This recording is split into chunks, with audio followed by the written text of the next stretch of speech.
All right, everybody. This is Billy Ray Mitchell here with the pre-roll for this podcast today. We have a double dose for you going on this afternoon, this morning, whenever you're listening to it. Is Wednesday, October 26th. We are the Sons of Saturday, and we are brought to you by Main Street Pharmacy, your one-stop shop for all you need for pharmaceutical needs, household needs, and some new Sons of Saturday merchandise.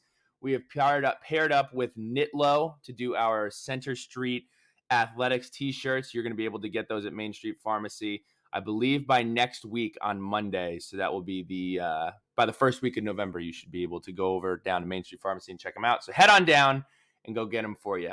What do we have going on today? So to start our podcast, we interviewed Mike Glennon, former quarterback from NC State, to preview the game, talk about some quarterback play in the ACC. And then we also brought in Evan from the Red White podcast, which covers NC State Weekly and their football program. So that is what we have going on right now. Locks of Saturday went up earlier today. You can check that out. Our athlete of the week was Grant Basili. Sorry, I'm going fast. We've got a lot of content that we want you guys to get you to. And we got plenty of stuff to preview before the NC State game, so I'll slow it down a little bit. Grant Basili was the athlete of the week. We're really fired up about that. Getting ready for basketball season, getting ready to turn the page. And we do have a very exciting women's basketball preview coming up for you. So keep your eyes out for that. Before I turn it over to Mike here, really quickly, I do want to let you all know, students, people living in Blacksburg, New River Valley-ites, Cedar Point Apartments is currently looking to lease out their property. Studio and 2-bedroom apartments are available. It is fully furnished. The only thing that you need to bring is your television. Internet, water, and trash are all included in your rent. Now, all you need to do, look, I love Sharkies. $15 gets you really, really far at Sharkies. If you mention Sons and you take a tour of Cedar Point property, you will receive a $15 gift card to Sharkies. Again, as people like to say when they're given those, what are those speeches that people give at graduation, keynote speakers, whatever, they always say, if you leave this speech with anything, leave with this. If you tour Cedar Point Apartments, you get $15 to Sharkies. If you leave this intro with any information, that is it. So head on down there and get your gift cards. I'm going to go ahead and turn it over to Mike Glennon. Beat NC State. Find a way. Thursday night football in Carter Finley. Let's do it. Here we go. Handing it over. All right, everybody. It is Tuesday, October 25th. It is game week. We are back after the bye week. Hope everyone enjoyed a Saturday at the pumpkin patch or, chugging hot cider. But we got some football to divert our attention back to this week. Coming off 4 losses in a row, we see the Wolfpack on the horizon, and we are excited to welcome on a former NC State Wolfpack star, Mike Glennon. You may have heard of him. You may have seen him play on Sundays, but Mike played college ball at NC State. Was drafted by the Buccaneers in the 3rd round of the 2013 NFL draft. Also spent some time with the Bears, Cardinals, Raiders, Jaguars, and New York Giants. Mike is a Virginia guy. Spent some time in the state of Virginia, where he won a state championship with Westfield High School, Virginia's 6th 3A state champ. Was also Virginia's Gatorade Player of the Year and the number 3 top quarterback recruit in the nation, according to Rivals, in 2008. 2011 and 2012 for some standout years for Mike at NC State, where he had 31 touchdowns both of those years and 66 total touchdowns at quarterback at NC State. Mike Glennon, welcome to the Sons of Saturday. Yeah, thanks for having me, guys. You read off all the good numbers I had. There were some bad numbers in there as well that I'm glad you guys left off. For those of you that don't know, too, the most important, I'm not sure if there's anyone who wouldn't know, but this is Sean Glennon's brother, or Sean is your brother. So we're excited about that, the little connection that we had. So first and foremost, to get into it, I wanted to say there aren't enough people doing this on Twitter, and I really appreciate it. For those of you that don't follow Mike, go ahead and follow him. It's at Mike_Glennon. And you do a lot of the quarterback breakdowns, the film breakdowns, which we see from Schefter, all of them from the NFL. There's not enough of this going on in college. So we're always talking about normalize everything, normalize analyzing college film. I need to see some more of that. So I want to start with the game that we have coming up this week. Jack Chambers is has been stepping in for the injured Devin Leary for NC State. Now, Jack Chambers is 5'10", 180 pounds. He's a senior from Lilburn, Georgia. Very small sample size. They let him air it out against Syracuse with 30 attempts for 160 yards. For Virginia Tech fans that may not be familiar with his game, can you tell us a little bit about Jack Chambers and the quarterback situation going on at NC State? Right. So Virginia Tech fans may be more aware of Devin Leary. So Devin Leary came in as the quarterback. He was the preseason ACC Player of the Year. Has a huge arm.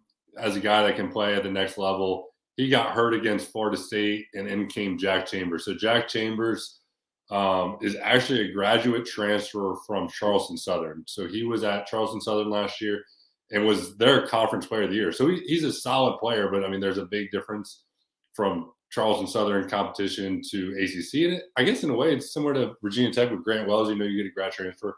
Now Marshall's bigger than Charleston Southern, but he's a guy that is veteran. I believe he's like 25 years old, or I don't know, 24, 25. I mean, he's an older guy. I think in his sixth year because of COVID, redshirt, and all that. So he's experienced, he's smart, he's mature, but he's much more of a runner than Devin Leary. And you saw against Syracuse them have a lot of design runs. There was a lot of screens, a lot of trying to utilize his strength, which is running the ball, but they weren't really able to throw the ball down the field. So we'll see. They had the bye week off. And I will throw in that they did play a true freshman as well, MJ Morris. And he's kind of the guy that they see as the future. So there is a chance that we see both of them on Thursday night. And I would actually expect that. But I'm sure they use this bye week to really focus on two guys. And that's those two guys right there. Figure out what they like, figure out what they're good at, and let's evolve this offense around those guys. So for these last 5 games of the season, you know, let's cater to what these guys' strengths are. And I think that's what we'll see on Thursday night versus Virginia Tech. So flipping it over to Virginia Tech, Grant Wells, I'm interested to hear your take on his play. Personally, I am a Grant Wells defender. Do I think that Grant Wells is one of the best quarterbacks in the ACC? The answer is no. But given what he has been working with and the situations that he has put in, the age-old saying that I've been using is he's been making a whole lot of chicken salad out of chicken shit this entire year. But I'm interested to hear what you have to say about Grant Wells and what you think about his growth or time at Tech.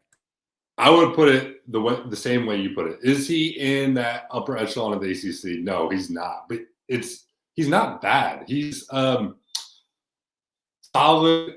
You know, I don't know what the word is. He's a capable quarterback at this level. No, he's not going to take over a game and win it. He doesn't have the greatest arm. He's athletic, but it's almost like he just doesn't have just enough. He can do it all, but it's just not at a really high level.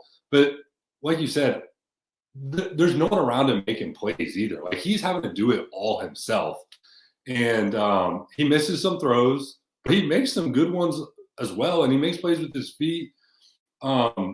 And it's just so unfamiliar for me to see Virginia Tech this bad around him. Like, I don't know if there's another team in the ACC that has the lack of playmakers that Virginia Tech has. I mean, you even go to Boston College has Zay Flowers. Virginia has some receivers, but they've had a ton of drops. They haven't looked as good this year.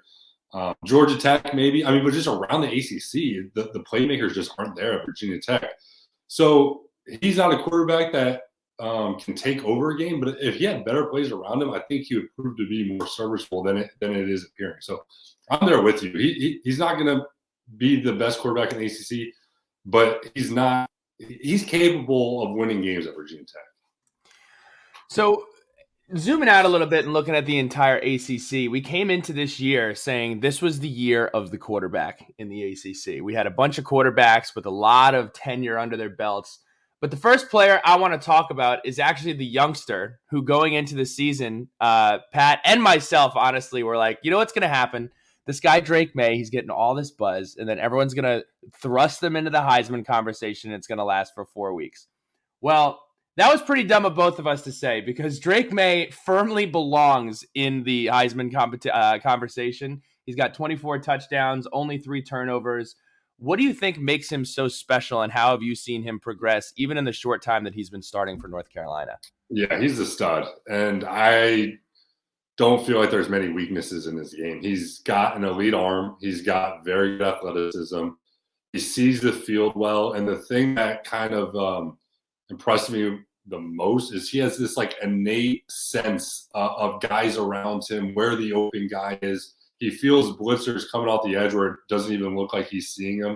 So he just has a great feel for the game. And honestly, probably good for Virginia Tech. I think you guys might only have him, or it's not even divisions anymore. So it's good for the whole ACC. He might only be around for another year because I think this guy has first round top 10. I see Justin Herbert. I think he could be that good of a player. Similar size, similar arm talent, similar athleticism. I give you guys benefit that you guys, were out in front. I didn't know. I mean, they were saying it was like a competition, which I don't know how this was a competition at all. I want to see what the backup is like if this was truly a competition.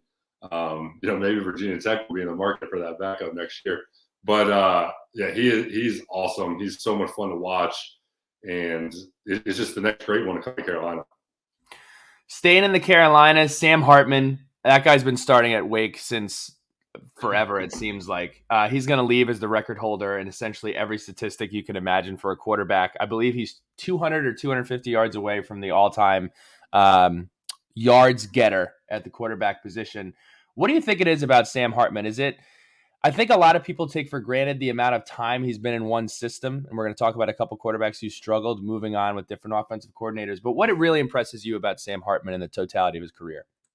He just seems like he has a knack for making the play. He finds a way to make the play, and I will say, to start off, he does benefit a little from the system. I mean, he has guys wide open. I want to find out, how do you stop this just slow mesh thing? Like, seems like no one has an answer for it, and why do other teams not run it? But he just is great at making difficult throws.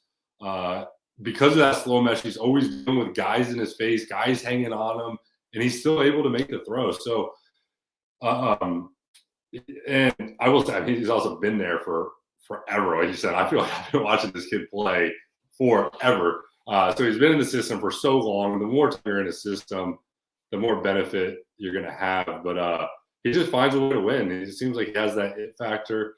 And, Wake is at the place they're at in large part because of Sam Hartman. And then moving on to a little bit of a newcomer, Garrett Schrader, who is the Mississippi State transfer. He's completing nearly 70% of his passes. And everybody was kind of like, okay, this is the year. Babers, probably the last time we're going to see him on Syracuse sidelines. And one can argue he should have beaten Clemson last week, and you got a top 25 team in the Syracuse Orange. How has he been able to really flip everything for Syracuse? Because Syracuse had that one-sided attack with a great running back. They had some good wide receivers. What have you seen out of Garrett Schrader? So I didn't watch last year of him, so I'm not really familiar with what went on, with the struggles or whatever. I don't even think he really was the starter much last year. Came in from Mississippi now State. I see a guy that's playing well, but he's also really benefited from their offensive coordinator. So Robert and I comes from Virginia, and you kind of see what's going on at Virginia with Brennan Armstrong. I mean, it's not all Brennan Armstrong's fault, but it's gone downhill. And now you see Garrett Schrader on the rise. So the correlation there's got to be something. But he's an athletic guy. He throws it well. He doesn't throw it great. He throws it well enough, and he makes plays outside the pocket. And they do have some playmakers. They got Sean Tucker at running back.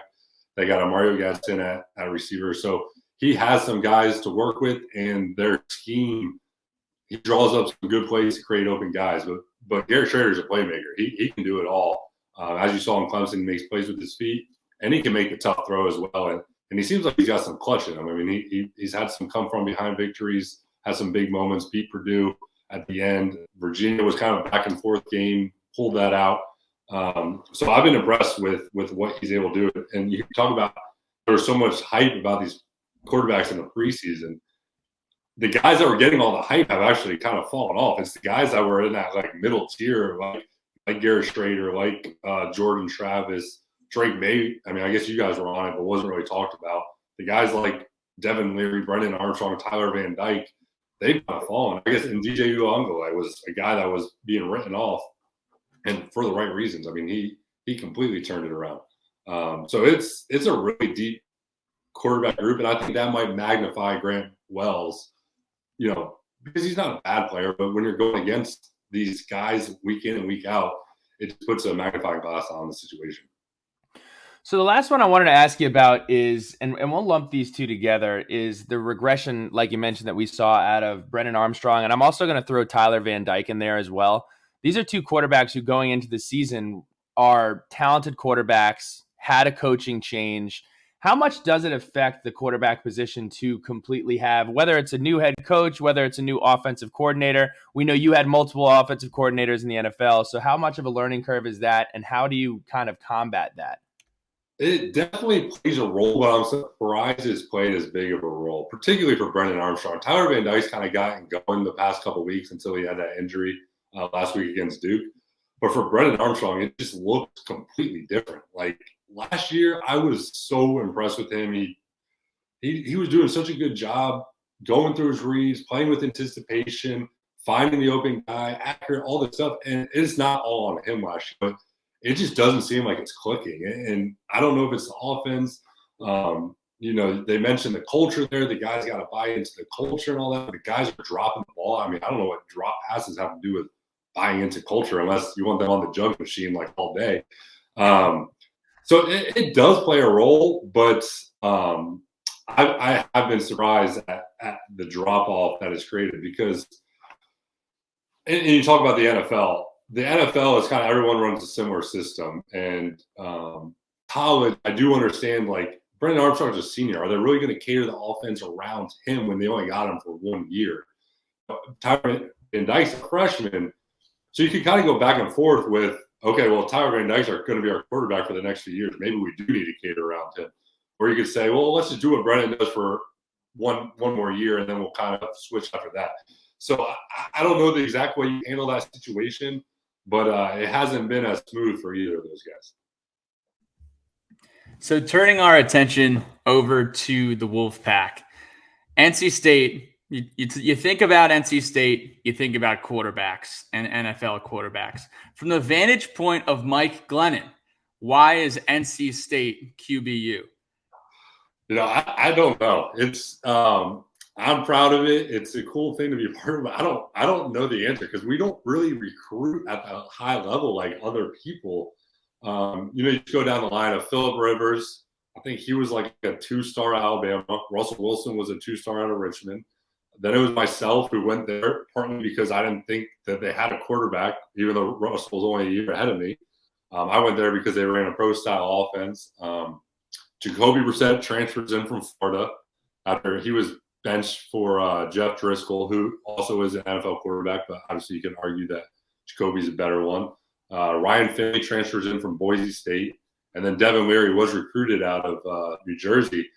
But I don't have a great answer other than I think the ACC is a good middle ground to play. You look at the SEC, some of those quarterbacks play early, and it is so tough. The defenses you're going against are like NFL defenses every week. I think you can kill your confidence a little bit, where the ACC is kind of a sweet spot where you're playing against good competition. It's not quite that good as the SEC, so you can have some success. You can develop. Someone told me a statistic a few years ago that the ACC quarterbacks have a better pro career than almost every other conference. It was just kind of interesting because we're not quite the conference that SEC is, or you could maybe argue some of the others. But I think it's just a sweet spot. So I don't know why NC State in particular. And it's kind of sad as an NC State fan that we've had essentially an NFL quarterback for the past 2 decades, and we still haven't even gotten to an ACC championship. So it's like if we're not going to do it with probably 2 possible Hall of Famers, I mean, Phillip Rivers should go to the Hall of Fame. Russell probably will as well. I mean, our best year with Russell is like, 1 year we didn't even go to the bowl game with Russell. So it's they can be a little disheartening as an NC State fan when you look at that perspective. So for those Hokie fans that are visiting Raleigh for the first time, what are some must-dos when you're in Raleigh? Must-dos, yeah. That's a good question. I mean, it's not really super touristy. It's like a really great place to live. Man, put me on the spot with that one. I should have a better answer for you since I've lived here for so long. We can go downtown. There's some good restaurants, some good breweries. There's a lot of breweries around here. There's some good golf. I mean, if there's good golf in Raleigh, but if you want to make a trip out of it, go to Pinehurst. It's about an hour away. I'm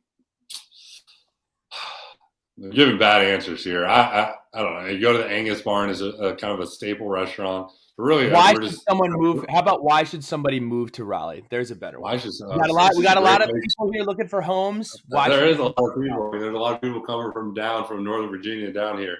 It's a great place to raise a family. It's cheaper than Northern Virginia, less traffic. You're 2 hours from the beach. You're about 2.5, 3 hours from the mountains. You got all the universities. You don't have the pro sports town. You got Carolina Hurricanes, but you got Duke, NC State, Carolina, all within here. It's just an up and coming area. It's very new. A lot of new stuff going up. New restaurants, new buildings, and all that. So come down to the south a little bit. It's a little warmer. You don't have quite the snow. It's like the perfect. You get like one snow a year where you can get your sledding in, but then that's it. You don't have to worry about shoveling, all the time and all that. So it's a good spot to live. Carolina's best climate in the United States of America. I'll stand by it. Oh no, there's some places out west. The humidity is not quite as bad, but the taxes are a little better here. There you go. So, Mike, I'm excited because this is my first time I'll ever experience Carter Finley Stadium. And, Tech and NC State, they're very similar football programs and very similar universities, but we really don't have the luxury of playing each other very frequently.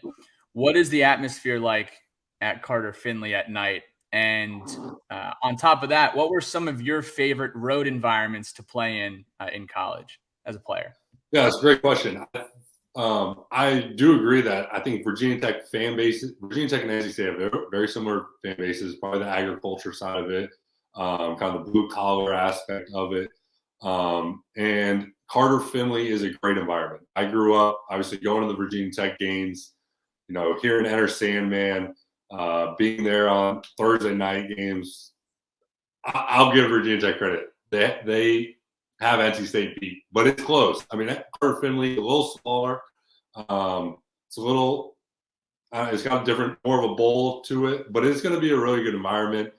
NC State fans are into it. It's a great tailgating scene. We have really big parking lots. So the stadium's not on campus. So it's away from campus. So there's tons of parking, and the camp fairgrounds right there, which the fair just ended. But you'll enjoy it. It's a good atmosphere. I would rank them. I would say of all the stadiums I played in, Virginia Tech's one. And actually, when I played there, it wasn't the best environment. I know it is. Enter Sandman is unlike any other. I would put Clemson at 2, with Enter Sandman being a much better entrance than running downhill. This guy's honest. I would put NC State at 3.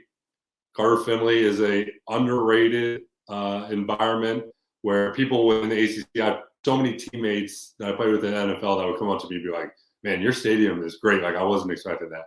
And at 4, I played 2 times for noon games. I'd put Florida State. But I would say I'll put them throwing the spear in the ground even ahead of running down the hill. I put Lane Stadium's 1 all across the board, environment and entrance. So you guys definitely take home the trophy on that one. I know that in the NFL, you played against the Bills. We're going to pay the Bills right now with a little ad read off here. So NBA fans, the wait is over. Basketball is back, so tip off the season with DraftKings Sportsbook, an official sports betting partner of the NBA. New customers can make any $5 NBA moneyline bet and get $200 in free bets if your team wins.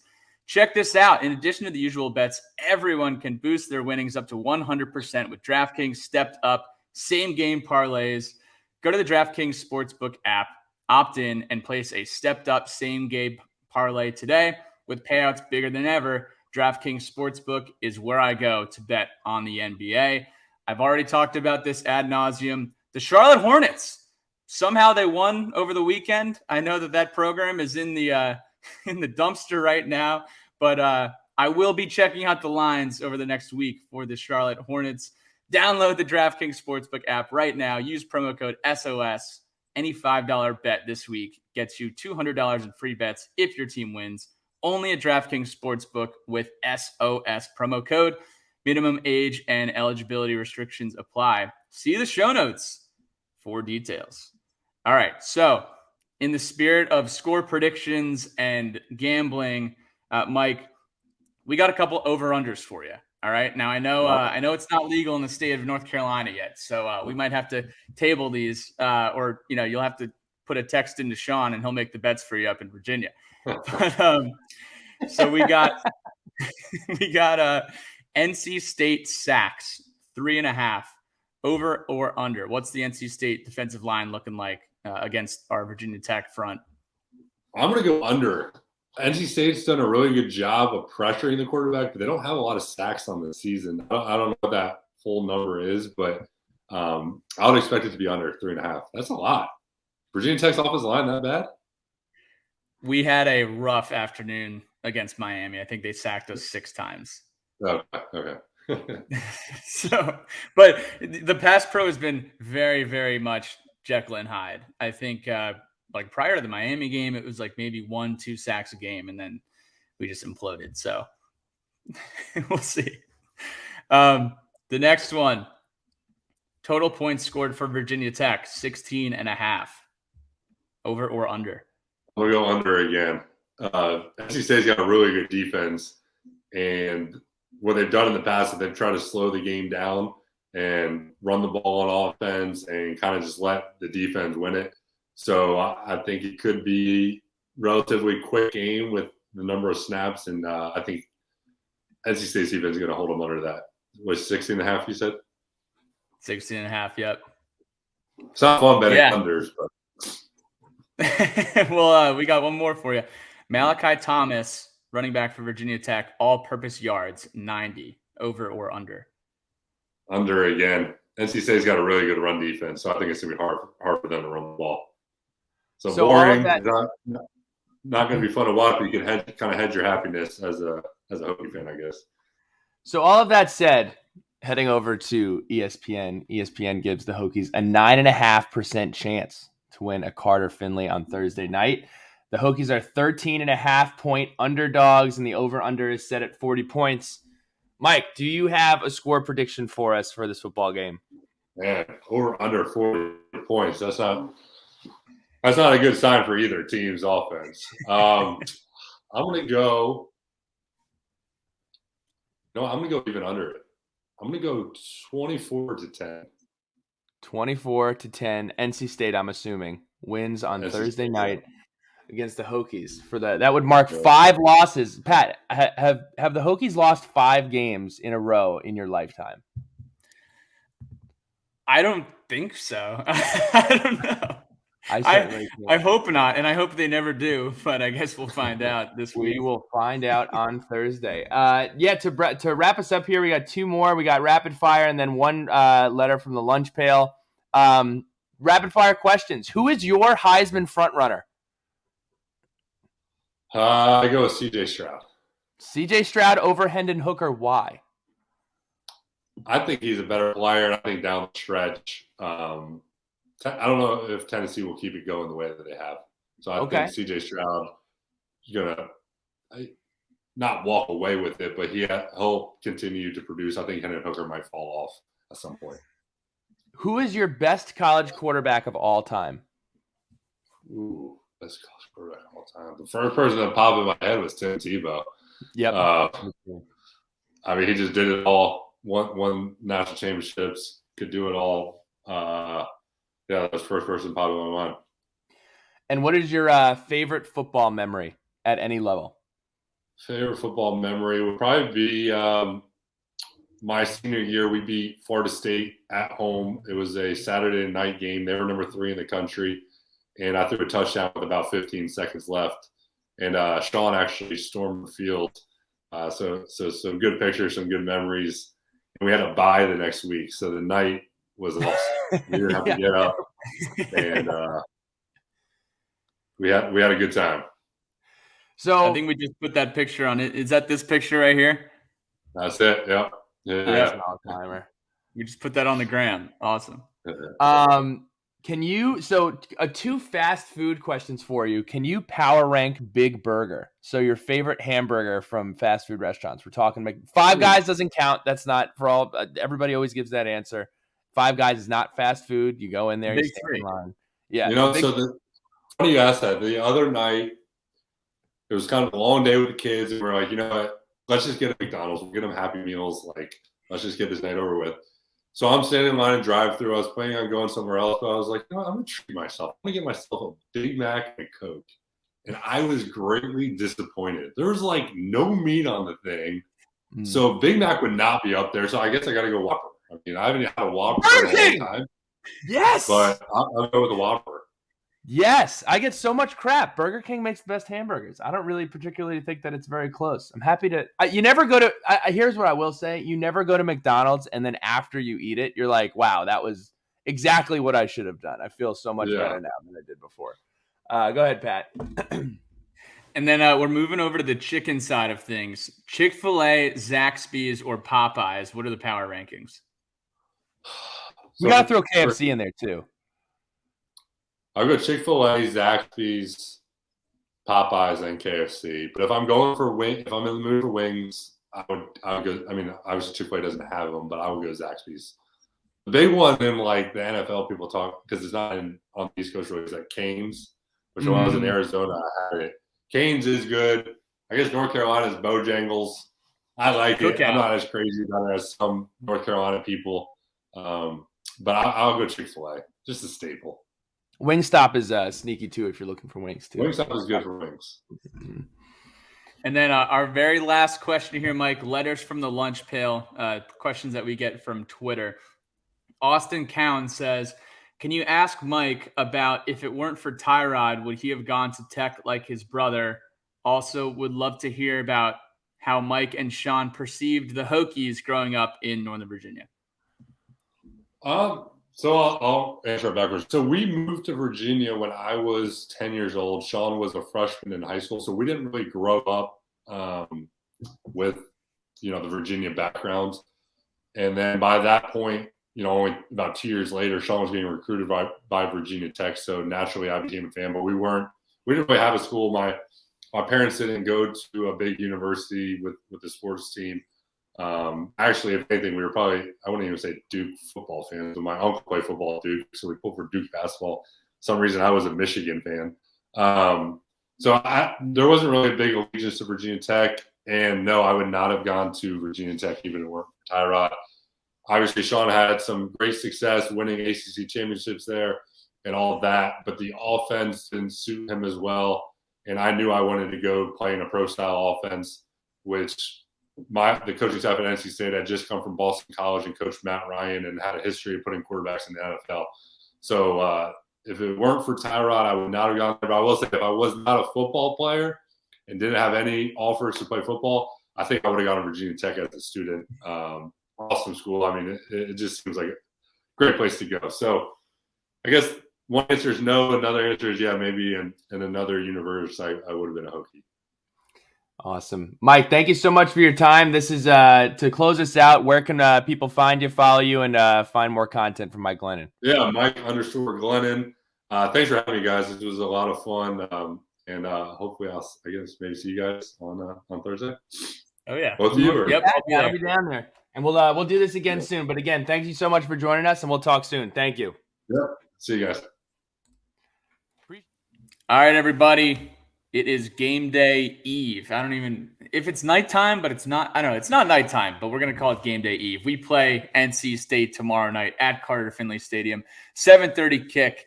And today we are excited to welcome on Evan from the Red and White podcast, a podcast that covers NC State athletics. So, Evan, welcome to the show.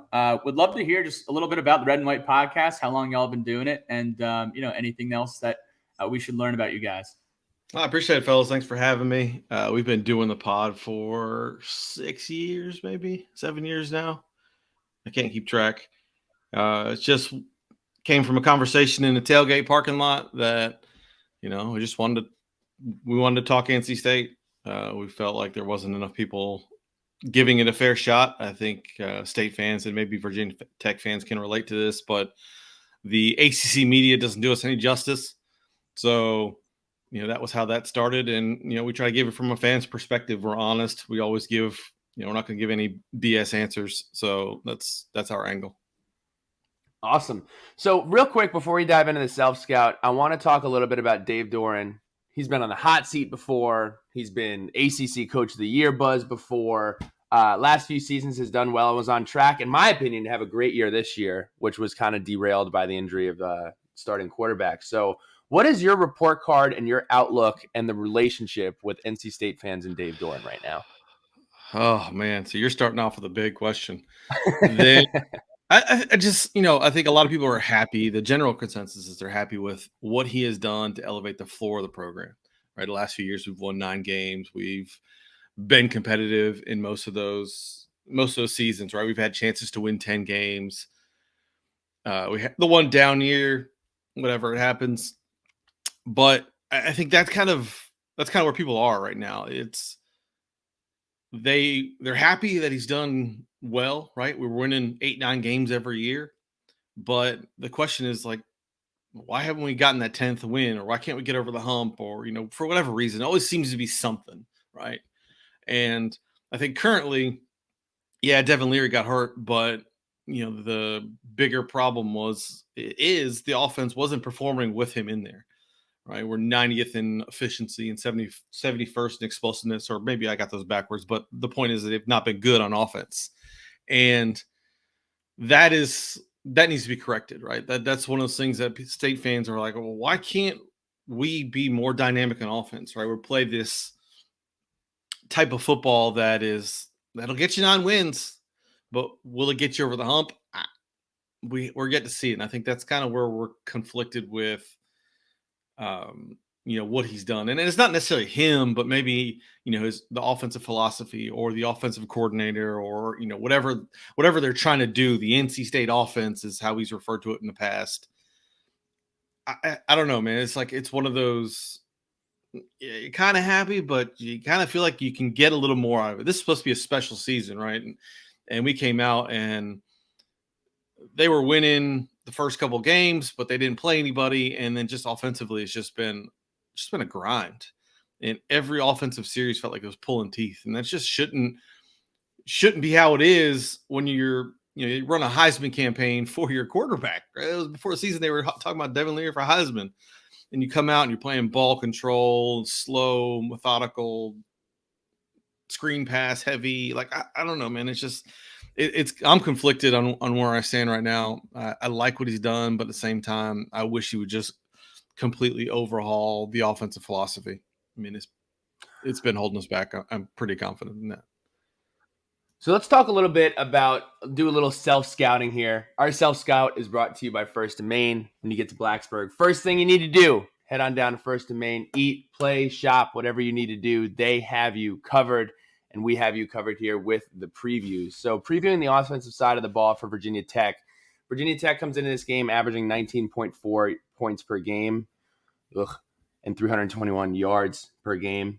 Virginia Tech is coming off of maybe the best half of football from both sides that we've seen all year versus Miami. I believe scored 14 points in the second half, only gave up 3, but it was too little, too late. Virginia Tech is not going to win games by lining up the scoreboard, but the offense can keep you in the game if you limit the turnovers and have extended drives. What can you tell us about the Wolfpack on offense? Sounds very familiar, right? I mean, it's very similar to us. Is that like they should be better than they are? Like I know Virginia Tech's, rebuilding the program, and it's Brent Pry's first year and all that. Like, but it's Dave's 10th year. This is supposed to be a special season, and it's been 10 already. Wow. Yeah, it's been 10, right? And it's just not. It's just not what we thought it was going to be. They don't play with tempo. They're going to throw a lot of screen passes, a lot of behind the sticks passes. They don't work the middle of the field. And now that Devin Leary's out, you have Jack Chambers in there, and he's more of a, I assume it's Jack Chambers, right? They might play the freshman, MJ Morris. I doubt it. They might play him a little bit, work him in. But Jack Chambers is probably going to start. and he comes from the FCS level where they ran a spread option kind of game, and they'll lean on him to maybe run a little bit more with the RPOs, but I don't expect them to suddenly become explosive. Right? People are talking about, well, yeah, we had the bye week and we're going to come out and we're going to do something different. We're going to, I don't see it, right? They're not going to overhaul the offense in 2 weeks just because of Jack Chambers. Now they might lean into his legs a little bit more because he's a good runner. But I think you're going to see a lot of the same things we had, a lot of screen passes, a lot of swing passes, behind the line stuff, behind the sticks. Just like Virginia Tech, methodical drives. It's not going to be explosive. We're not going to throw it over the top. We haven't all year. So I don't expect them to do that now. I think it's going to be whatever the under is in this game. I hadn't seen it yet. I was about to say. Take the under. Yep. I was about to say that a lot of people are headed over to their DraftKings app and hitting that under. Looking at the defensive side of the ball, Virginia Tech has been very Jekyll and Hyde. We've had bright spots like the Boston College game, second half of Miami, 3 quarters versus Old Dominion. On the flip side, we've had games like North Carolina, who, when Drake May is potentially in New York, getting ready to be nominated as a Heisman Trophy candidate. He's going to have a lot of highlights from that game on there. The Pittsburgh game, we had record breakers where we were just outmatched. The Abanikanda game, which everybody will remember forever, and Pittsburgh folks will remember forever. I do think the changes that we made in the secondary last week with the 2 youngsters coming in and Mansour D-Lane and Cam Johnson taking over those cornerback spots is going to help a lot. I'm hoping this extra week has given us a chance to reset and change the things that we need to change. But look, I mean, Evan, I don't mean to sound like a group of deplorables here. I just have no idea what to expect from our team at all, and I don't think you know what to expect from yours either. On the flip side of my complaining about the offense, I do know what to expect from the defense. They're strong. They're going to make plays. I know we're hurt.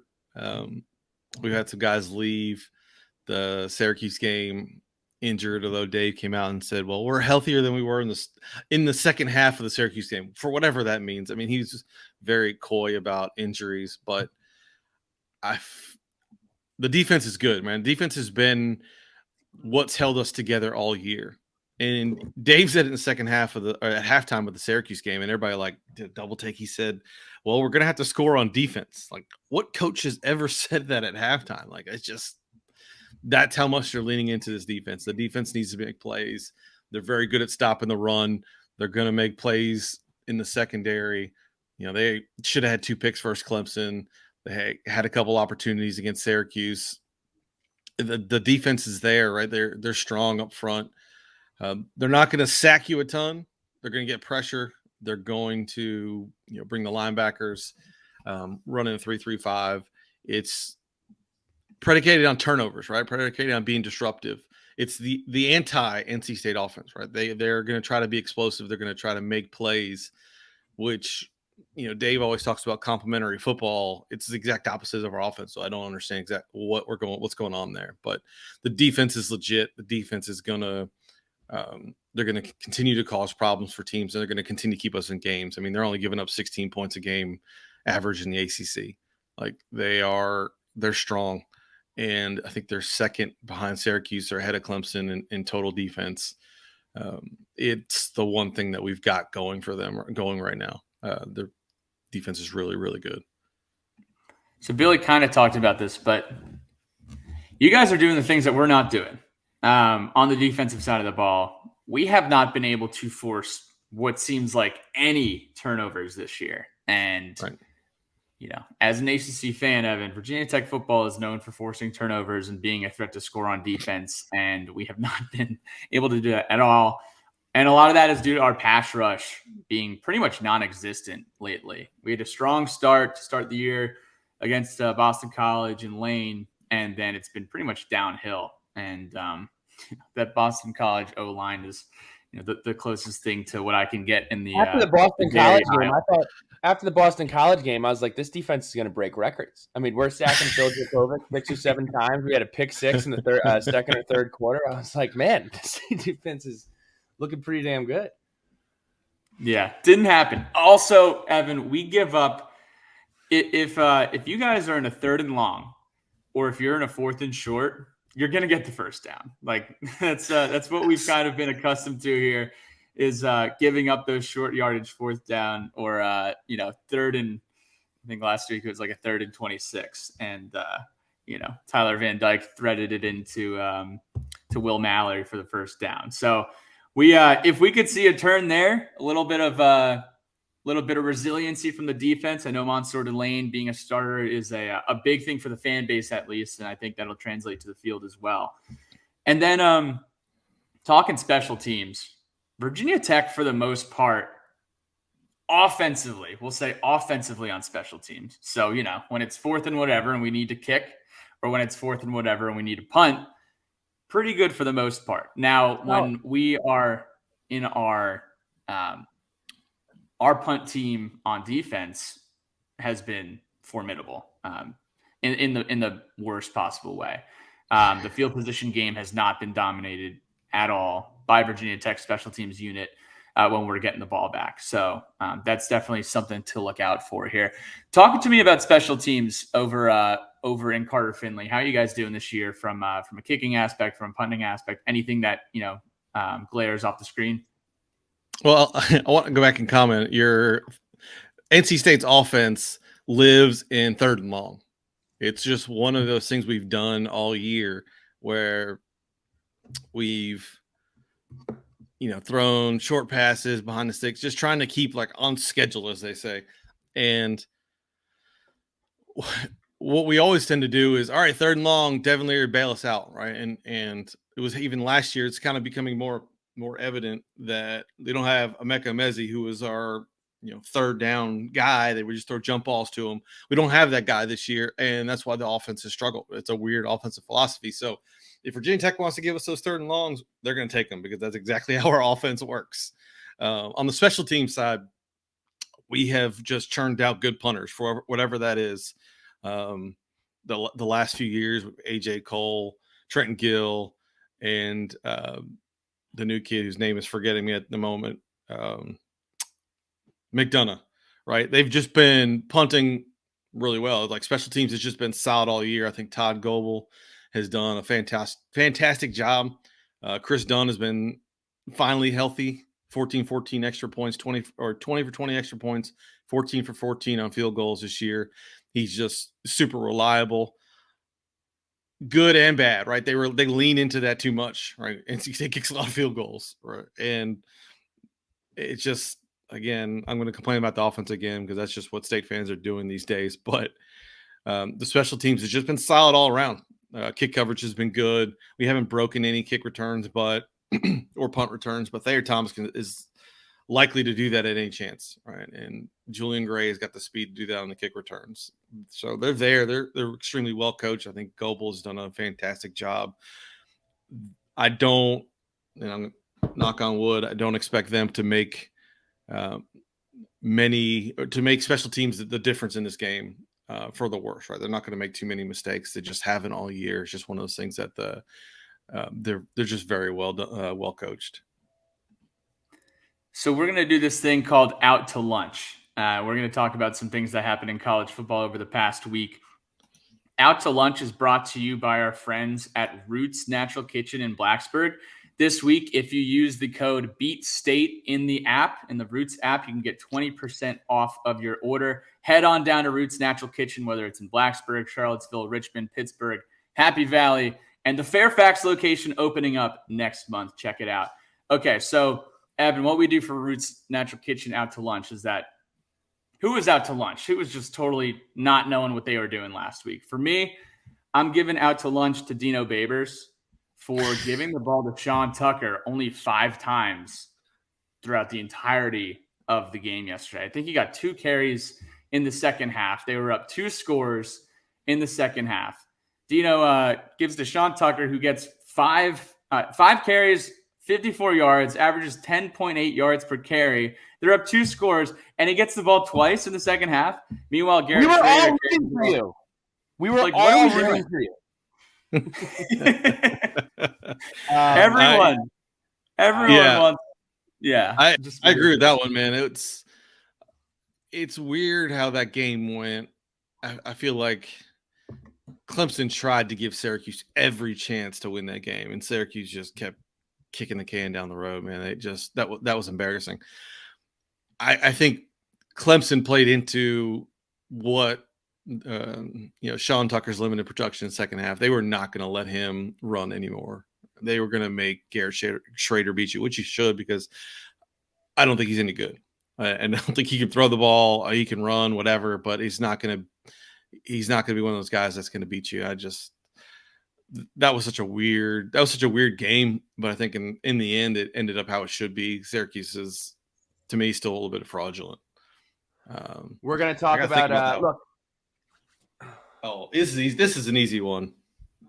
The entire Miami football program, 8 turnovers against Duke. Like, come on now. That I looked at the score and I was like, holy crap, Duke scored 45 points against Miami. And then I looked at it a little closer. I was like, oh, they got 8 extra possessions. Like, it's unbelievable how bad Miami just continues to not hold up their end of the bargain of being added to the ACC. And it's just baffling to me when you have that much talent and program, brand power, and they just continue to suck. It's unbelievable. So another team that has an unbelievable amount of talent that also sucks. And we got midterms coming up. Okay, this is not a political podcast, but as you see, marijuana is being legalized in many states. Some people think that's a good move. Some people think it's not a good move. Now, where marijuana should definitely not, where you should not be smoking the ganj, is in the locker room before a football game. And Jimbo Fisher's team is maybe the most talented team in the SEC. But if I don't know anything about football, I don't know that, because they're 500. They have sucked every year. They have gotten so much hype every year. They go out and they lose to the South Carolina Fighting Beamers, who, look, I love, are not nearly as talented as Texas A&M. Jimbo Fisher is a fraud. He is a snake oil salesman. And his moment has passed, and Texas A&M will end up having to pay him tens of millions of dollars to not work for them anymore. So that is my out to lunch. Yeah. What are we doing? I love, see that Texas A&M, and I'm going to bring this back to state because that's what I do. It's a perfect example of, you have all the talent in the world and your schemes are just letting you down. Like, their offense should not be as bad as it is. And I keep bringing this back to state. Is we have, now we don't have Texas A&M talent, but you're returning, again, Devin Leary, returning, a bunch of your wide receivers. You're returning everybody in your offensive line except for Icky. You have dynamic running backs that they really like, and the offense is just plodding. Tim Beck is not getting the most out of the offense, and it's very, Texas A&M is a perfect example. Like, you can have all the talent in the world, but if your coaching, your system, your scheme is not set up to maximize what you get out of those players, then like you're going to underperform. It's unbelievable how bad Jimbo's offense has been, and I feel like state fans they feel the very same way about NC State, and you just shouldn't be this inept on offense given what you have and the tools that you have. All right, coming from a guy who's been a little bummed out this football season, it's not that bad, Evan. It's not that bad. Come on, wait till Thursday. I'm telling you. I know Pat has to run here, so I'm going to introduce our score predictions here. To go over the Vegas odds right now, the over/under is set at 39.5, and the spread are dogs by 13.5 points. So, yeah, please take the under. Pat Finn, before you depart, can you give me a score prediction? I believe this has a chance to be the first time you do not pick the Hokies to win this season. As long as I'm going to the game, I got to pick us to win. Also, we're going to win one of these games, okay? Like, Evan, you guys might be on the unlucky end here. The blind squirrel has got to find the nut, and the nut might be hanging out in Raleigh, North Carolina tomorrow, okay? So, like I said, Mansour Delane, you got him starting at corner. This is the game that we force multiple turnovers Take advantage. Woo! Virginia Tech wins 17-14 in Carter Finley. 17 to That's my score 14. prediction. That would hit the under as well. I'm actually going 17 to 10 Wolfpack.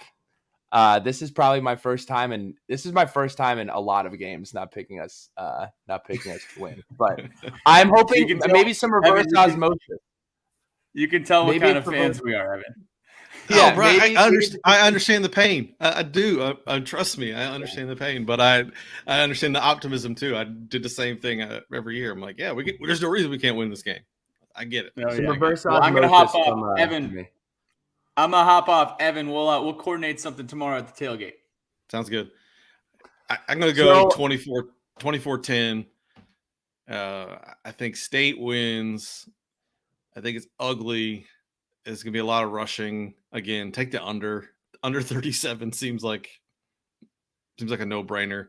If Virginia Tech's gonna turn it over, which they've been all year, I feel pretty good. State doesn't do stupid stuff like that, right? Like I said, the special teams are well coached. They're not gonna come out and turn the ball over a ton of times, even if they let Jack Chambers throw it. I just think they're gonna bore you to death, and that's what's gonna happen. They're just gonna try to grind it out. It'll be a limited possession game. I don't expect much excitement here. wrapping up here, we have some NC State fandom questions, sort of rapid fire. So here's what we got. This one's fun. What are a few of the biggest what ifs in NC State fandom history? Oh shit. Sorry. It is okay. I'd probably have the same reaction if you asked me. Like I could like TA McClendon. TA was in, right? It's like one of the biggest ones. Why Phillip Rivers, why does Chuck Amato sneak Phillip Rivers 3 times on the goal line when you have TA McClendon at Ohio State, right? He could have been the first team to non-conference team to beat Ohio State in like 40 years, whatever that number was. It was absurd. We did it for Brian you. Underwood. Yeah, right. There you go. Brian Underwood. He wasn't out of bounds in the kick return. The video evidence clearly shows it. Bam Bart's kick in 2016. Like he could have beat Clemson, and likely Syracuse doesn't beat Clemson. Clemson doesn't go win national title. Maybe that derails the program just a little bit. They go on to win the Natty and just become a juggernaut. Emeka Mezi's fumble at Wake Forest in the goal line. They don't have a goal line camera. Like, come on now, ACC, what are you doing? There's no pylon cam there. He was clearly in, and that would have been 10 wins for State. Probably would have been a New Year's Six game. It could have changed trajectory a little bit there. Jamie Newman, again, those 2017 Wake Forest game. They're down 2 quarterbacks. They bring in this unknown Jamie Newman, comes in and just lights us up. You're like, God, I can go on forever. There's so many of these things. State has been close a lot of times and just not been able to get out of their own way. The going all the way back to Phillip Rivers' years, right? His last year, the offense was unbelievable. The next year, the defense is unbelievable. If those two could overlap, right? You have Mario Williams the year after, you have Phillip Rivers. Like, come on, man, it's so close. They were so close to being really good if those years overlap just a little bit, So there's a lot of what ifs for NC State. Can go on forever. So I actually, not to boost you all up here, but obviously, on the grit rankings in the state of North Carolina, I have NC State and App State at the top of the food chain when it comes to just tough programs, not preening, not powder blue. I love that about you guys. I think there are a lot of similarities between the Virginia Tech fan base, the Virginia Tech culture, and NC State. So I'm curious, what would you say are your top 3 football rivals? It's kind of something that's been hard to define for schools like North Carolina, schools like Virginia Tech, who's losing playing Miami every single year after the ACC schedule change. So I'm curious, who do you view as your 3 biggest rivals on the football field? I think Virginia Tech and NC State are very similar. I think in programs and culture and fan bases, there's just so much similarities. Tech school, all those things that are very, similar between the two. So yeah, it's a good comp. I think State's biggest rivals are are unquestionably Carolina, Wake, and Clemson. It's the Textile Bowl. Clemson used to be very much, you could have put the three of them together as very similar schools, very similar fan bases, very similar, everything about a programs. And then Clemson just kind of elevated, and their fans became SEC weirdos, and just what the whole different ball game. But I think overall they are, it's those three. And as much as I hate to say it, Carolina, and you said it earlier about Drake May and how good he's been this year, and it just makes me sick that Carolina's offense has been that good with a freshman quarterback when NC State's just incompetent. And that's one of the frustrations that State fans have. But yeah, I'd say those three. And how do you guys view Virginia Tech from the NC State lens? It's interesting. Like I said, I think they're very similar. I think people would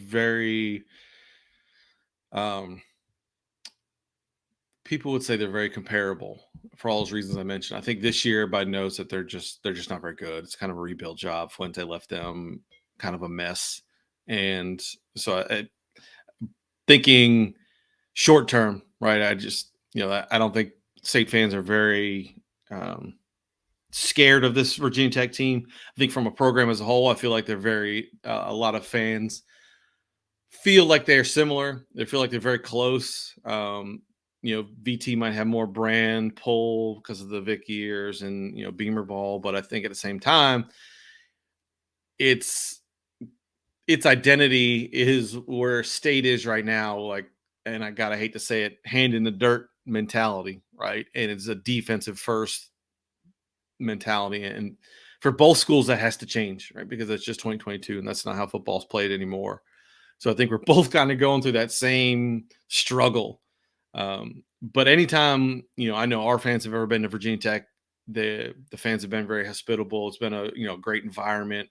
A lot of my interactions on social media with Virginia Tech fans are very engaged in the ACC, and they're very not arrogant like Clemson fans, right? Or like some of these other schools. There's not a lot of hatred there. It's a lot of mutual respect, I think. What is the do you have a most underappreciated NC State football player? This year or ever? Ever. Ever.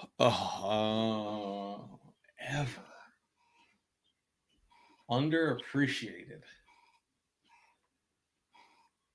That's a tough question.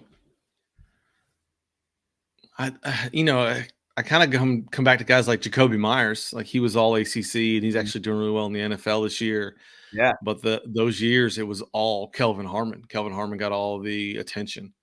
You can kind of look back at last year and Emeka Emezi and the amount of influence apparently he had on our offense this year, right? There's a couple of them I can kind of go back over the years and think of. That's a tough question. I'd say those two straight off the bat. I mean, there's probably some others that I'm forgetting. Yeah. And then last one I have for you is we're going to have a lot of Hokies visiting Raleigh this week. What should folks be looking out for? What should they be sure to attend? Places to eat? What is kind of your checklist for a visiting team to Raleigh? Yeah, so we just one of our writers put together a list of places to go and stuff like that, and I just put on the website a couple of days ago. So y'all can share that if you want. I know Amedio's is probably the first answer everybody gets. It's just for the history. Food's fine, food's good, but the history there, they have a lot of memorabilia. They have pieces of Reynolds Coliseum and just a lot of old pictures, a lot of history there. I think that is one of those places that if you're an ACC fan, you should probably go and just see the ambiance there and what they have going on. I think that's a really good spot. You can't go wrong with anywhere downtown, Glenwood South area, or just the main drag. There's so many good places to go, and the go from bar to bar. If you want to barbecue, go to Clyde Cooper's downtown, a little hole in the wall. It's probably one of the best. The Pick gets all the love, but Clyde Cooper's is where to go. Yeah, I mean, you can't go wrong with any of the places down there. I'll send you a link of the list of all stuff. Some of those guys are more in tune to it than I am. I live south of the city for a few years now. Yeah, so check our if you're listening to this podcast, check our Twitter feed. We'll be sure to have that article out for you all to check out. If you are making it down to Raleigh, be safe, have a ton of fun. Evan, appreciate you jumping on to take us out. Can you just let everyone know where to find you, where to listen to you, and where to read anything you have going on the website? Yeah, anytime. Red White Podcast on Twitter is probably where we're most active. Redwhitenetwork.com is where we put all our content, but Twitter's where it's at. Awesome. Appreciate it, Evan. Again, from the Red White Podcast, Virginia Tech, NC State, Thursday night. Somebody's got to win, and somebody's going to win. So we're going to see what's going to happen. Take care, everybody.